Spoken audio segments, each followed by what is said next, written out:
breaking news. As of today, January 25, 2026, Ukraine has officially deployed the new T12.R. And this is a high-speed vessel with some very serious combat abilities. Yeah, this isn't just another patrol boat we're talking about. No, not at all. This is a specialized, volunteer-funded extraction machine. It signals, I think, a major shift in how the war for the Black Sea is being fought. Subscribe to Defense Reports, your go-to source for timely, in-depth military and defense reports. I'm Alex. Join me with Aria in the latest podcast by Defense Report for a sharp, no-nonsense breakdown of the latest in global defense news, military technology, and strategic developments, and today.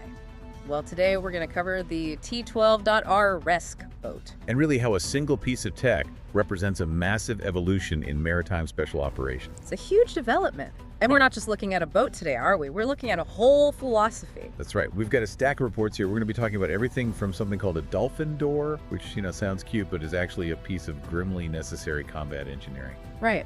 And we'll get into that. We're also going to look at the BARS missile, a biplane cruise missile that looks like a hobby kit, but hits like a truck. And we can't forget the VB-8 drone. There are reports of secret tests. A vertical takeoff drone that's now hunting with laser-guided missiles. Exactly. Plus the people, the operators who ride these boats, the werewolves, and the absolutely grueling, 10% pass rate to join them? Just 10%. But first, let's start with the star of the show. The T12.R. The T12.R. It's officially with the Main Intelligence Directorate, the HUR. And looking at the specs, this really doesn't feel like a standard government procurement project. No, it doesn't. The first thing that jumps out is just the raw speed. I was looking at the data sheets this morning. 95 kilometers per hour. That's, what is that, about 51 knots? It's incredibly fast for a vessel like this. I mean, to put that in perspective for you, most big cargo ships are chugging along at maybe 15 knots. Right. A Navy frigate might sprint at 30 if they're really pushing it. 51 knots is just, it's violent. It's like driving a speedboat at highway speeds, but the road is moving, you're probably being shot at, and you're carrying wounded people. And it's powered by twin 400 horsepower engines. So 800 horsepower total on a light but durable aluminum hull. And the range is what really got me. We're talking 500 kilometers. Yeah, that's significant. Okay, so let's unpack that. 500 kilometers. In the context of the Black Sea, what does that actually let them do? Well, it means this isn't just for coastal defense around Odessa. A boat with this range can strike deep into occupied territories. It's not tethered to the dock. Not at all. They can cross huge parts of the Black Sea without refueling. They can drop a sabotage team in Crimea and get back.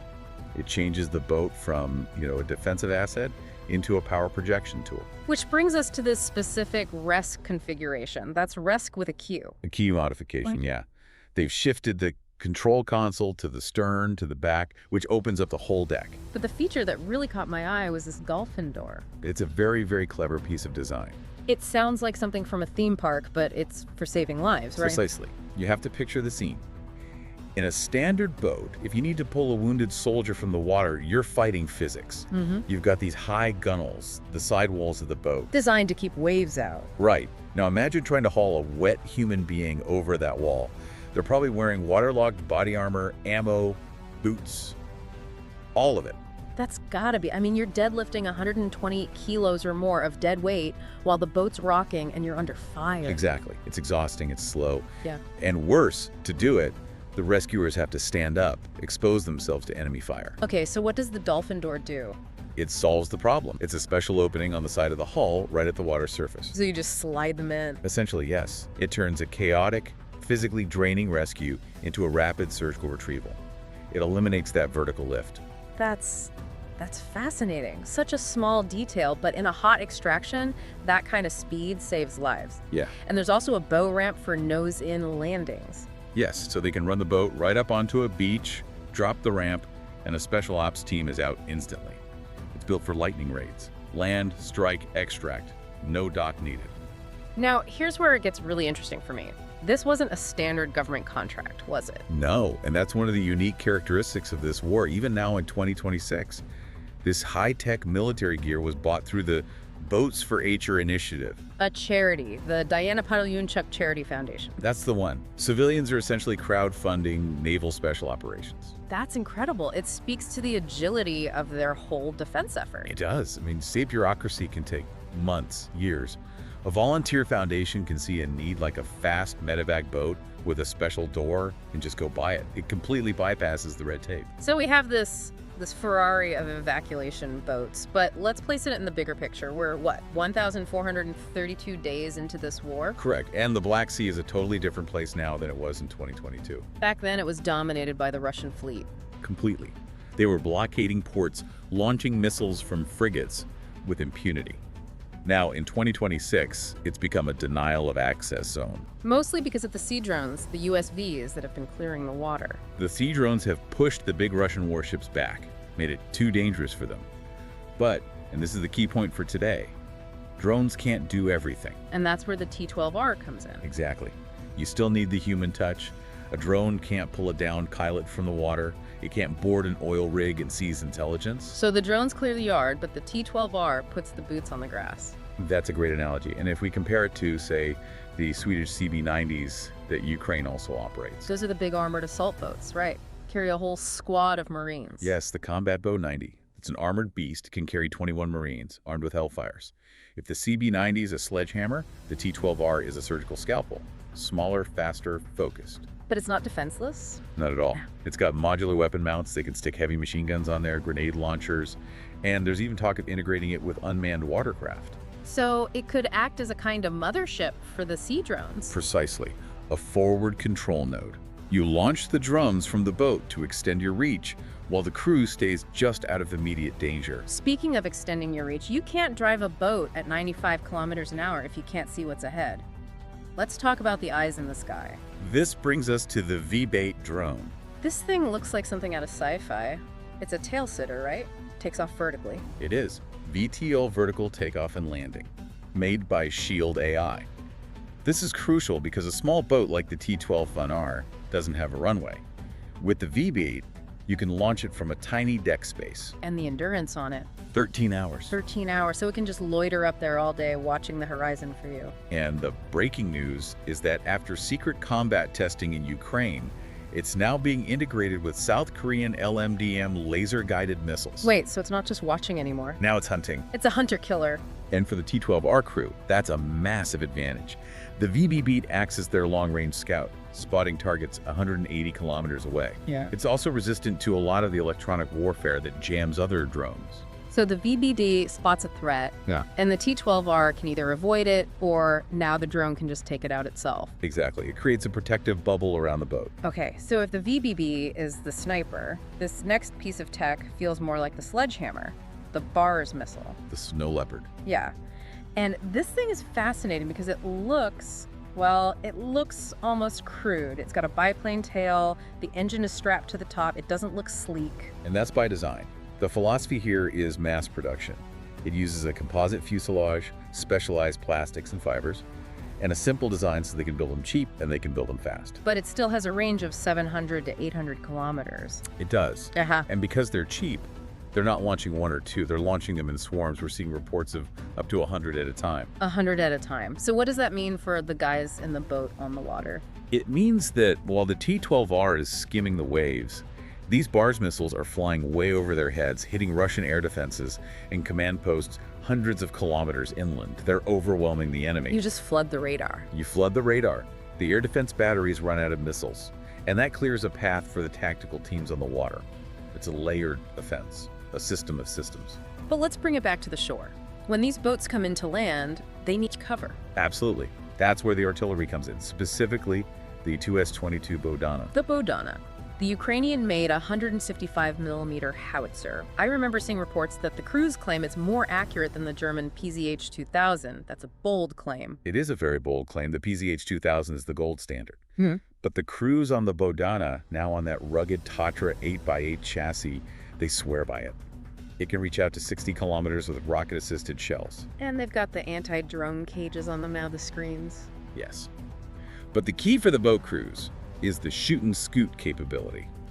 It can pull up to the coast, fire a rapid barrage to suppress enemy defenses, and be gone before the return fire even lands. Covering the extraction. Exactly. It creates that wall of fire that lets the T12.R slip in and out. And it seems this philosophy of speed and agility is happening on land too. I saw a note about the UAT TISA. The armored pickup. It's a Toyota chassis. It's basically the land version of the T12.R, isn't it? Fast, special ops night raids. It is, but all this technology, the boat, the drone, the artillery, it's all just useless metal without human factor. You're right. You can't put a regular soldier behind the wheel of a boat doing 50 knots in a combat zone. You can't. So let's talk about who is inside that boat. The operators from HUR and the SSO, the Special Operations Forces. Their symbol is the werewolf, the Vovkulak. A fitting symbol. And you mentioned that pass rate earlier. 10%. Only 1 in 10 makes it through the selection course. And it is 5 weeks of absolute hell. The reports describe 29-kilometer marches with 23-kilo packs. That's basically a marathon with a sack of cement on your back. And swimming. 500 meters, often in open water, which is incredibly relevant for these boat operators. Yeah. If your boat goes down, you have to be able to survive. It's not just physical, though, is it? No, not at all. They have blind communication bans during training. No phones, no news, no family contact, total isolation. To filter out anyone who breaks under psychological pressure. And that's vital. When you're in a T12R in the pitch black of the Black Sea, knowing one mistake means death, you need that mental resilience. These are the teams that took back Snake Island. Mini island, right. They've proven they can do the impossible. The T12R is just a better tool for them to do it with. Okay, so we have the boat, the drones, the missiles, the people. Let's zoom out. Why is this all happening right now? Today, January 25, 2026. It is a critical moment. If you look at the headlines, the fighting in Pokrovsk is incredibly heavy, and in the rear, the energy infrastructure is just getting hammered. Yeah, I saw reports this morning, 1,600 high-rise buildings in Kyiv without heat. The Troyish China neighborhood specifically. It's a brutal winter campaign, but at the same time, there's movement on the diplomatic front. The trilateral talks in Abu Dhabi. Yes, they're discussing a framework for ending the war.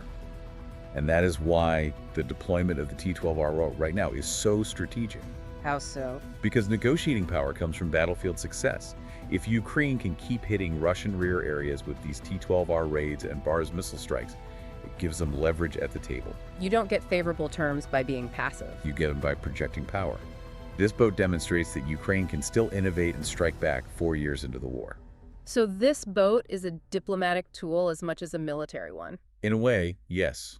And to protect that tool, I saw that the new Skyranger 35 air defense systems are arriving. To protect the bases where these boats dock? Exactly. They're exceptionally good at taking down the kinds of drones that hunt these boats in port.